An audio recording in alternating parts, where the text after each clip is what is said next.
Hi, welcome back. Today I'm going to show you how to make a 1x1 rib scarf.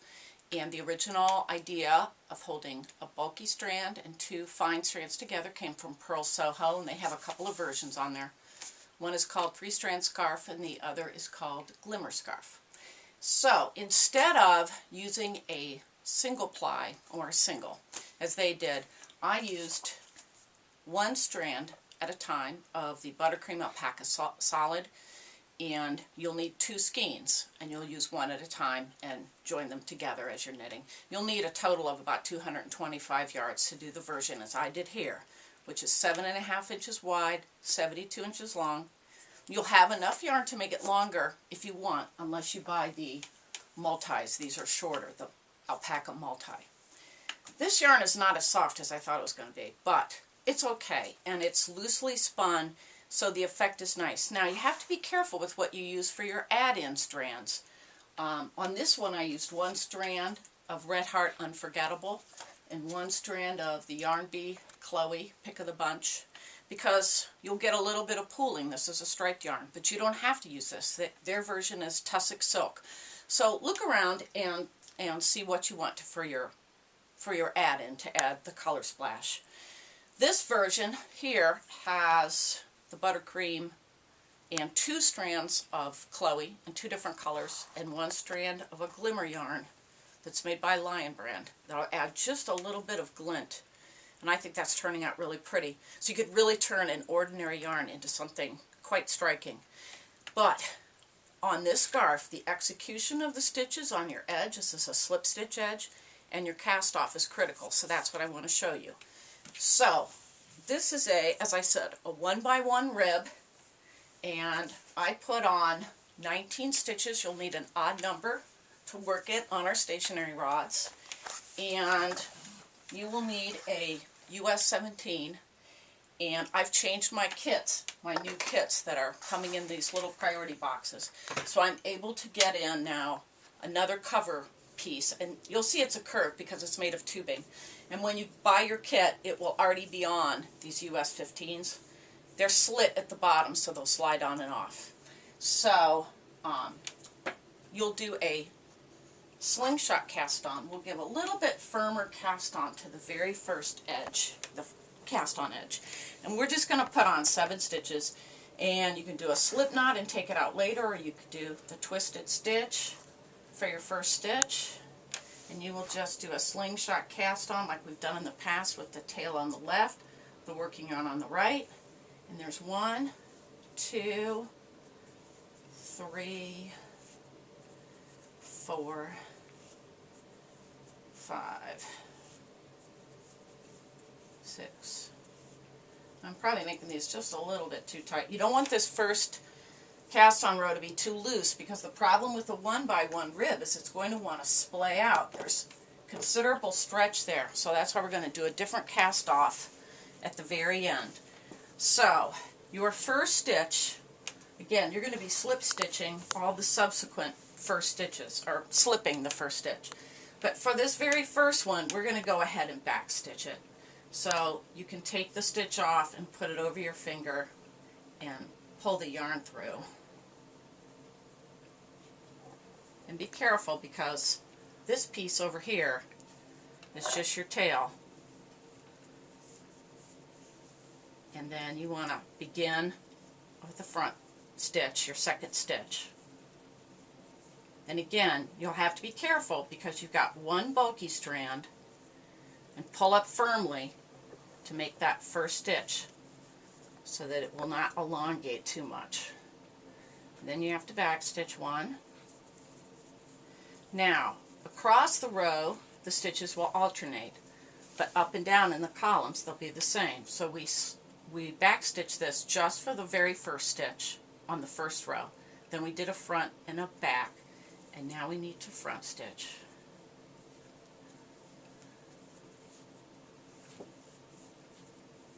And now we need to back stitch, and you can take it off like so and put your finger through and lay the yarn over and pull it. You want to make sure these little strands are a Z-twist single, and they want to kink and do weird things. So you want to make sure you keep a hold of your yarn. And now a front stitch, and then make your last stitch a back stitch because it makes it easier to slip. And again, I made sure that my last stitch and my second to last stitch were firmly pulled.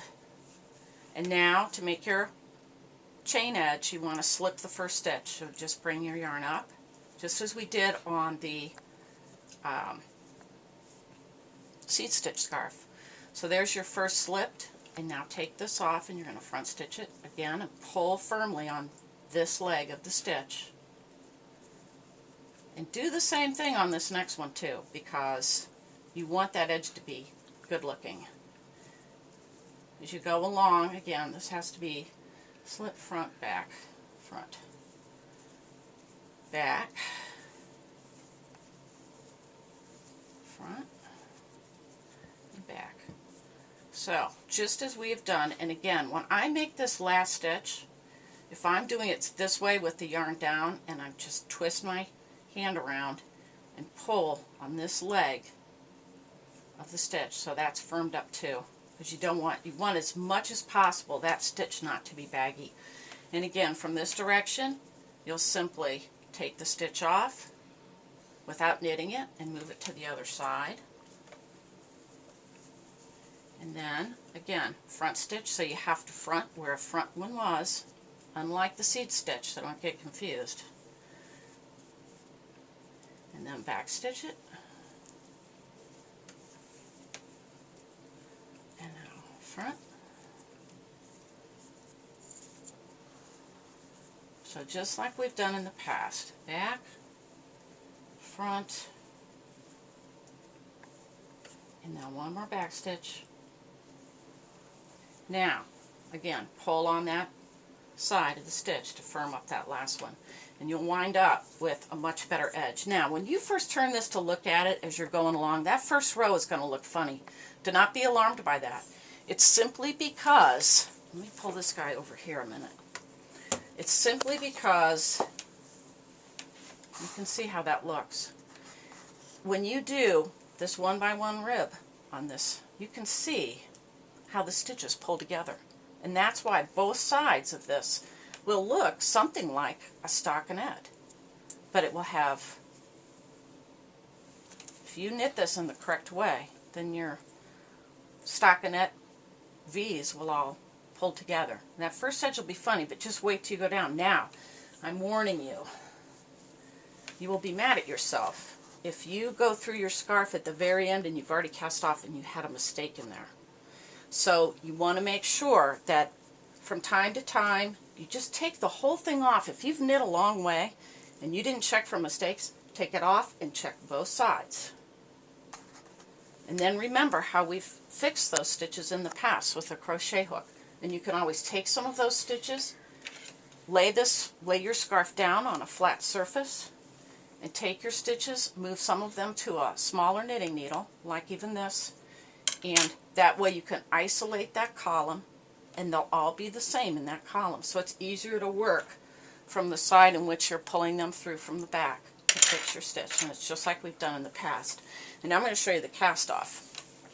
And I saw this on test knits because it got down to the end and the very last row was totally messed up. It just like ruined the whole thing.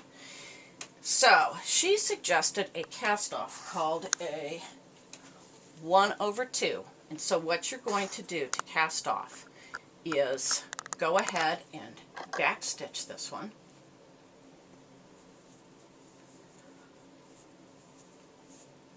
And now front stitch this as you do. So back, you're casting off in pattern. Now back stitch 3, or make the 3rd stitch, and this is a back stitch. Now you have 3 on here instead of just 2. And now you're going to take this, and I should have made those a lot looser. So make those a little looser as you're doing this cast off row. This cast off is actually meant to be sort of a gathered cast off, but it works beautifully to keep the 1x1 rib from spilling out. So now you have your 3 stitches on, so take the very first stitch you made, now you bring it over 2 stitches. Okay, now take the next stitch off. You had a front stitch, and you're going to make another front stitch. again, cast off and pattern.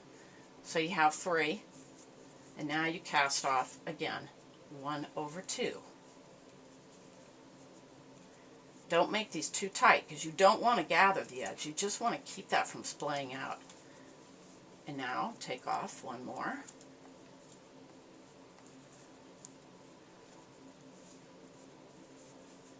And that was a front, so we make a front. And now we have 3 on. And we cast 1 over 2. We have 1 more, and it's a back stitch, so we're going to back stitch that. And now we go 1 over 2. Okay, now you have 2 stitches on there. Take the last one behind and bring it over the front. Make sure I got all my pieces there. I'm sitting off to the side again.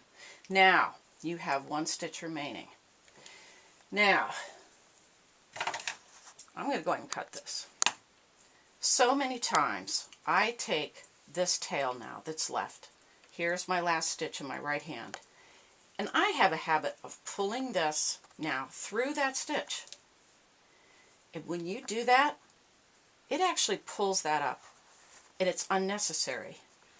And I was watching a video by Roxanne Richardson again the other day. And she says, why does everybody do that? Because that's not right. So here's your last stitch. Here's the yarn I just cut. And leave yourself a good long tail, by the way. And instead of bringing the tail back through that stitch, just pull that loop and pull up. And then you don't have that big whomp at the end, if you know get my meaning. And don't do that little trick on the end I showed you in the last video. It doesn't work on this. I tried it and I didn't like it. Then you want to make sure, see I got a little sloppy with my edge because this stitch wants to not be, you can kind of arrange those a little bit because you want that to all look even. And when you're done, of course this is just a little teeny sample, it didn't come out real well, but you get the idea.